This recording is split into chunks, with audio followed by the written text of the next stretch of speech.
When I walked into my performance review that Tuesday morning, I thought it would be about my stellar rapport on the company's Q2 numbers. Instead, Julian Cross, our CEO, slid a paper across the mahogany table with the kind of smile that makes your skin crawl. My pay was being adjusted down by 15%. He said it like he was doing me a favor, citing company struggles, even though I'd just watched him brag about his new $90,000 watch to the board members. I sat there, stunned, my throat burning with words I couldn't say. He leaned back in his leather chair, clearly enjoying my silence. The fluorescent lights hummed overhead as I stared at the paper, trying to process what just happened. My hands trembled slightly as I picked up the document. Julian's eyes never left my face, studying my reaction like I was some lab experiment.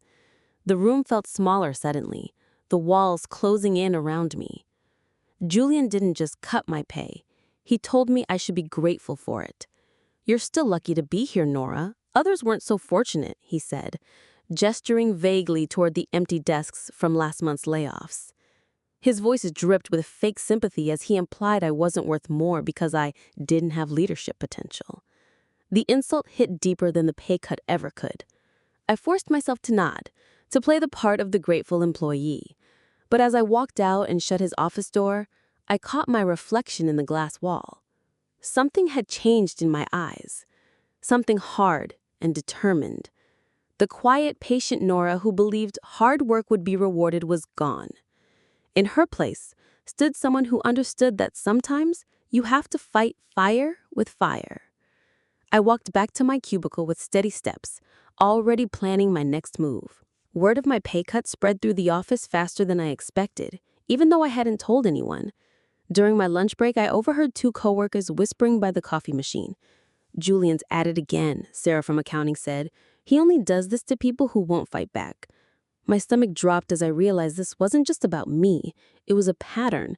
Julian targeted the quiet ones, the ones who wouldn't make waves. I sipped my lukewarm coffee, staring into the brown liquid like it might hold some answers. The break room felt different now, like everyone was watching me with pity. I thought about all the late nights I'd worked, all the projects I'd saved, all the credit I'd never gotten. Maybe Sarah was right. Maybe Julian picked on people like me because he thought we were weak. But he was about to learn just how wrong he was. Before you continue to watch, please subscribe to this channel and like this video. It would encourage and help us keep creating amazing content for you. All right, back to the story. That night, I opened my laptop at home and found an email from an address I didn't recognize. The subject line was simple: mutual interest. Inside was just one line: "If you want him taken down, I have the proof you need."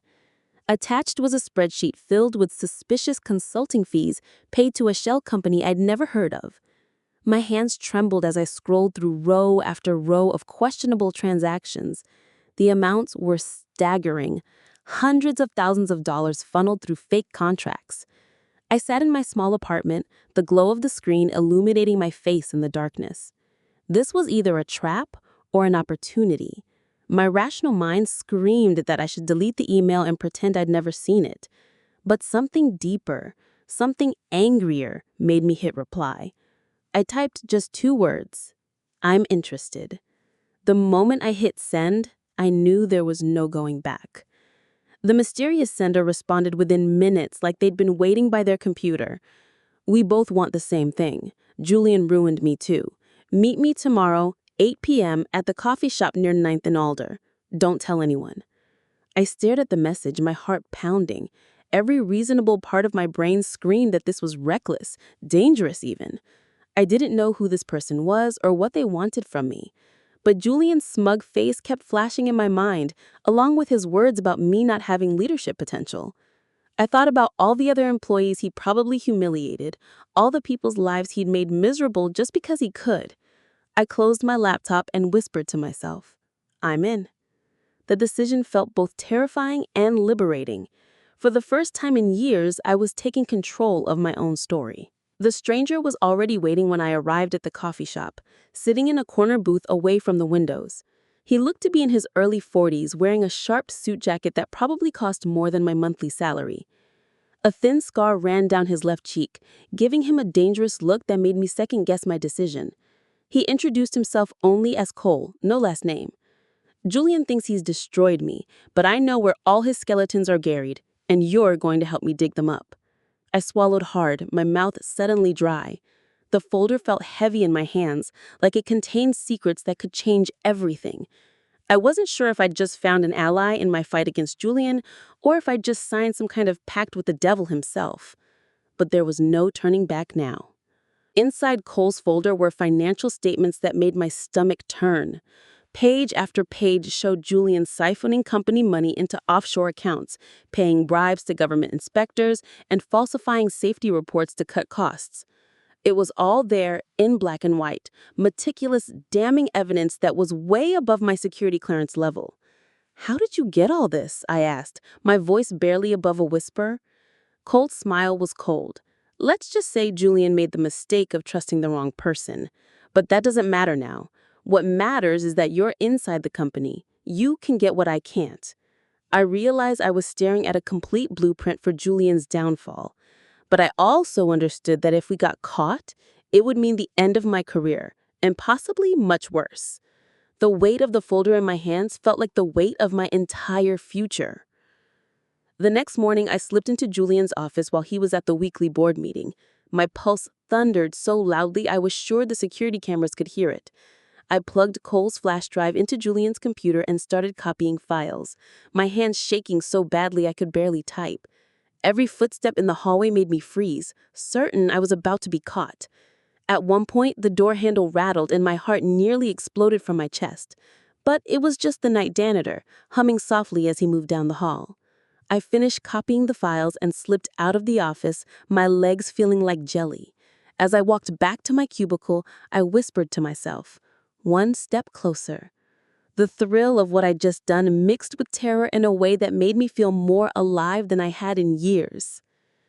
Cole didn't just want documents. He wanted Julian's voice on record. "He gets sloppy when he drinks," Cole explained during our second meeting. "Brags about things he shouldn't." So when Julian announced another one of his mandatory happy hours at the upscale bar downtown, I made sure to attend. I forced myself to laugh at his jokes while secretly recording on my phone, capturing him bragging about paying off city inspectors and crushing anyone stupid enough to think they can outsmart me. His voice was thick with alcohol and arrogance as he described how he'd ruined competitors and silenced whistleblowers. When I listened to the recording later that night, his words made my skin crawl.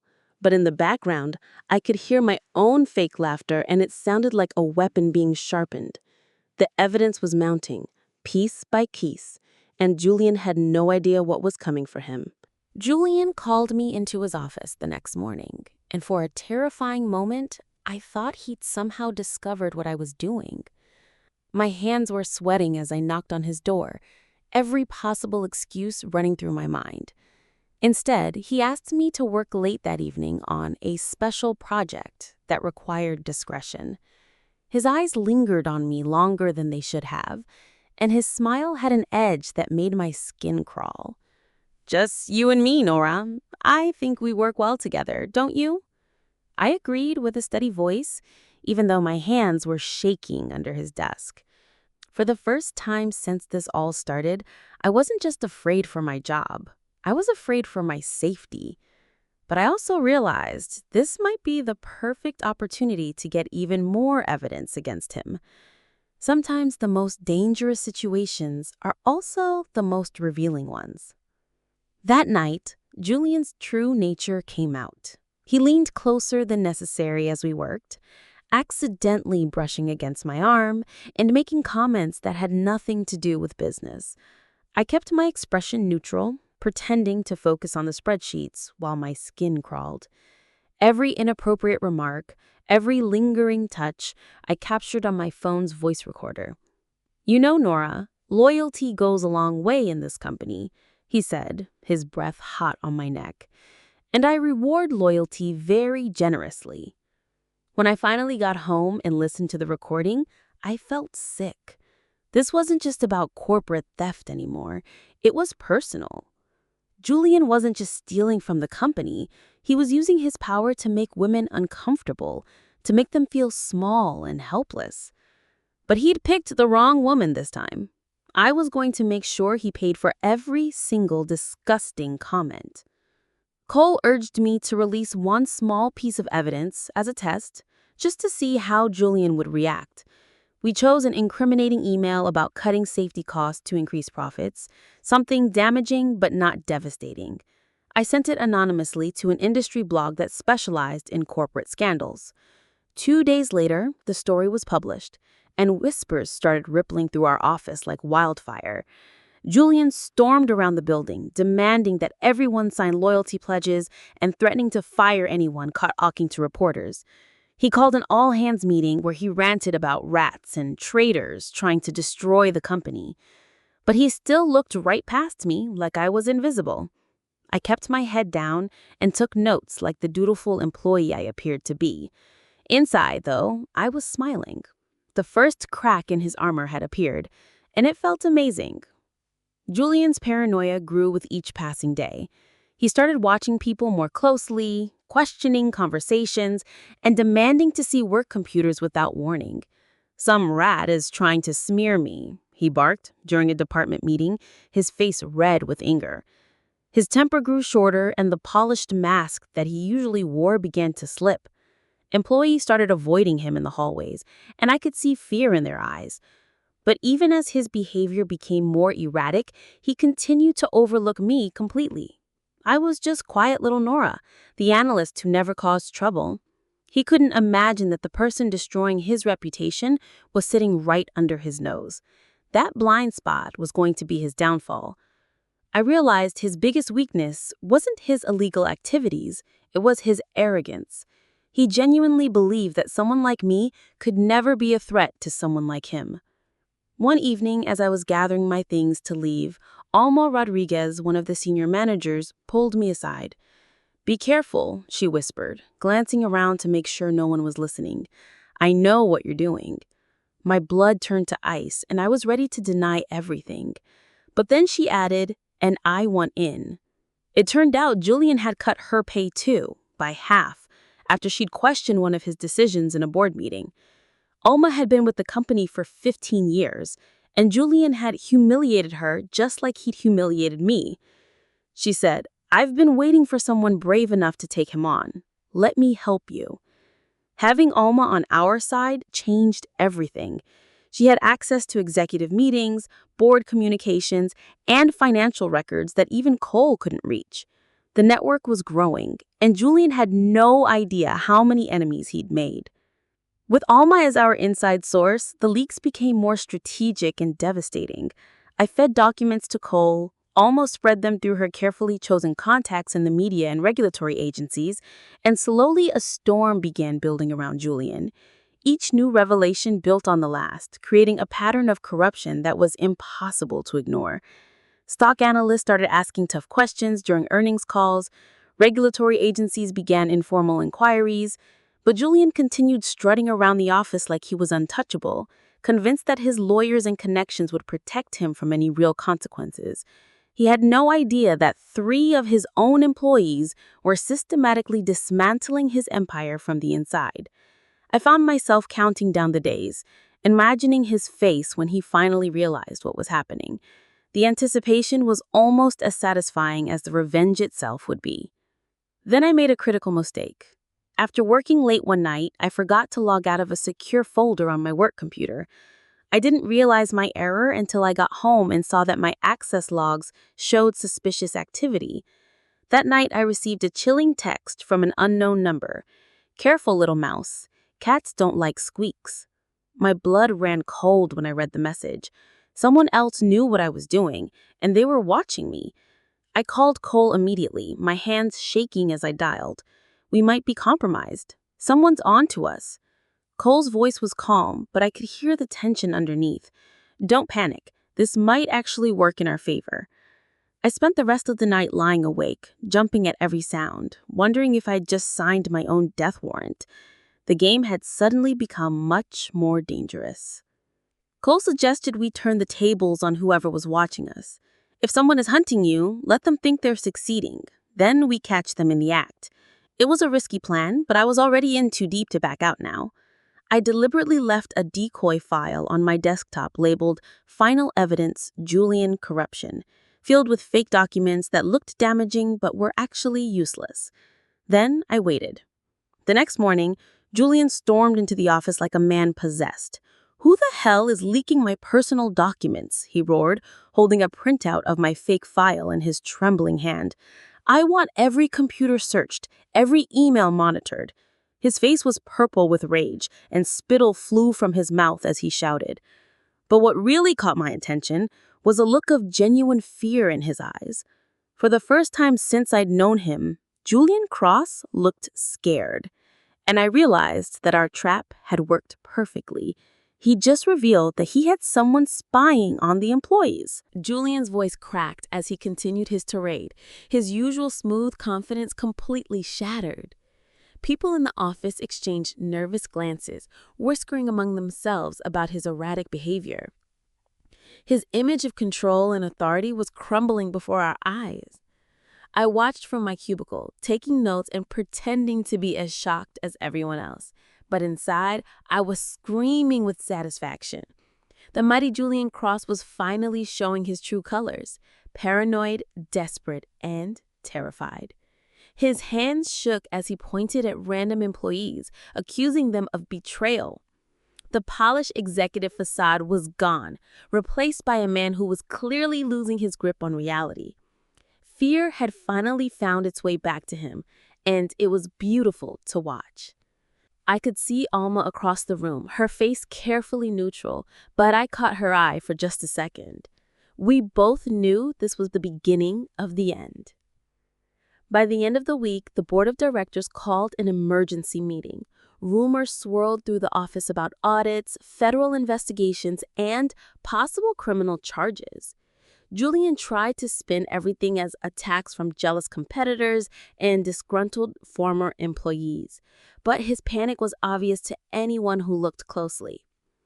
I sat quietly in the back of the conference room during the all-hands meeting he called, taking notes like the dutiful employee I appeared to be. But inside, I was practically vibrating with excitement.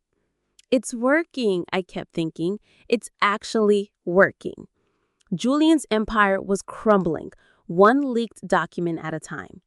The employees who had once feared him were now whispering openly about his crimes. The media was circling like sharks who smelled blood in the water. And the best part was that he still had no idea who was orchestrating his downfall. After the board meeting, Julian pulled me aside, his demeanor completely different from usual.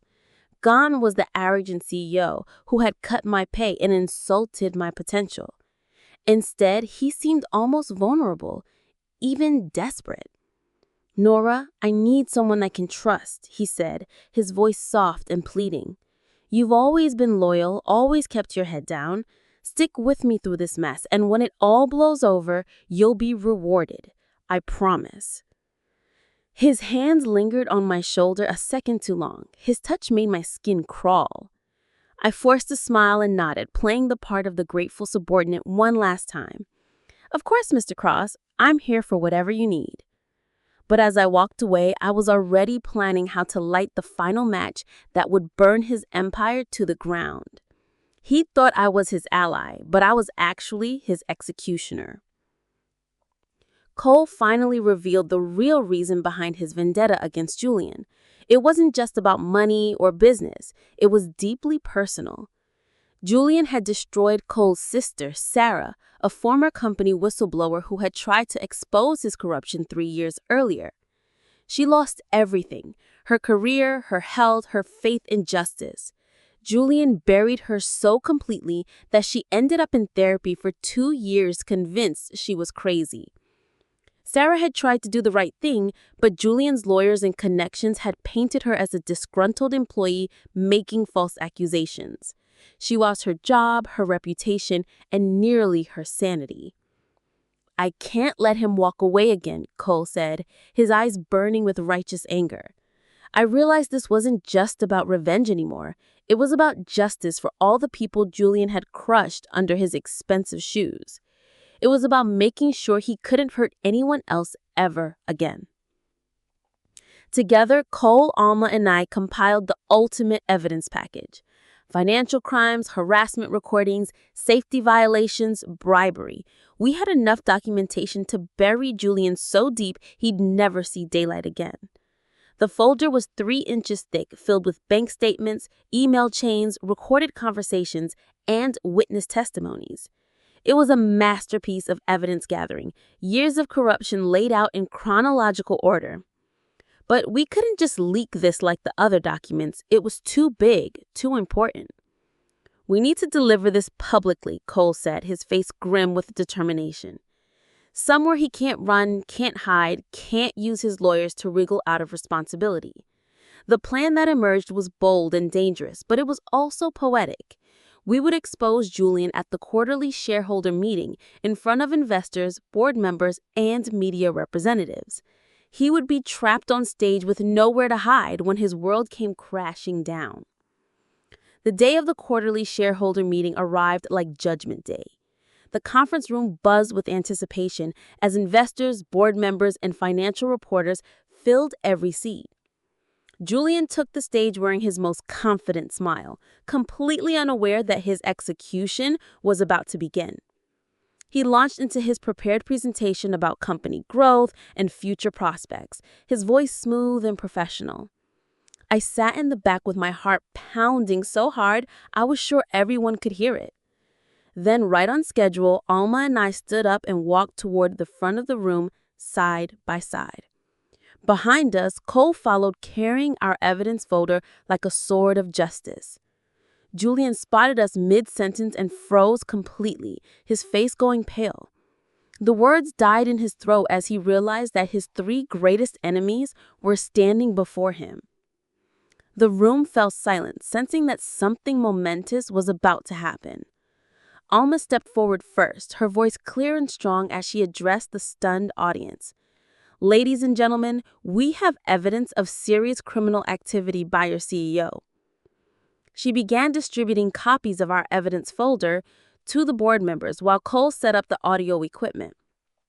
Julian tried to regain control, stammering about disgruntled employees and baseless accusations, but his panic was obvious to anyone who looked closely. Then Cole pressed play, and Julian's own voice filled the room, bragging about bribes, threatening competitors, describing how he'd covered up safety violations to save money. The gasps and whispers from the audience grew louder with each recorded confession. Julian staggered backward, his face white as a sheet, sweat pouring down his forehead. For the first time in his life, the emperor had no clothes, and everyone could see him for what he really was. The shocked silence that followed was only broken by the sound of cell phones as reporters called their editors with the story of the year. Security escorted Julian out of the building in handcuffs while cameras flashed and reporters shouted questions. The board announced an emergency leadership change on the spot, with Alma being named interim CEO until a permanent replacement could be found. Cole clasped my shoulder gently, his eyes bright with unshed tears. "Sarah would be so proud," he whispered. "You gave her justice." I finally exhaled for what felt like the first time in months, the enormous weight of secrecy and fear lifting from my shoulders. As I walked out of the building past the swarm of reporters and camera crews, I thought about Julian's last words to me. How he'd promised to reward my loyalty if I stuck with him. He'd cut my pay because he thought I was weak, someone who wouldn't fight back. But in the end, I hadn't just fought back. I'd brought down his entire empire. They thought they could cut down my pay and my dignity, but I had cut off something much more valuable: his freedom, his reputation, and the power to hurt anyone else ever again. If you enjoyed this story, make sure to like this video, comment, and smash the subscribe button. Also, check out other videos on the channel. We've got more interesting stories for you.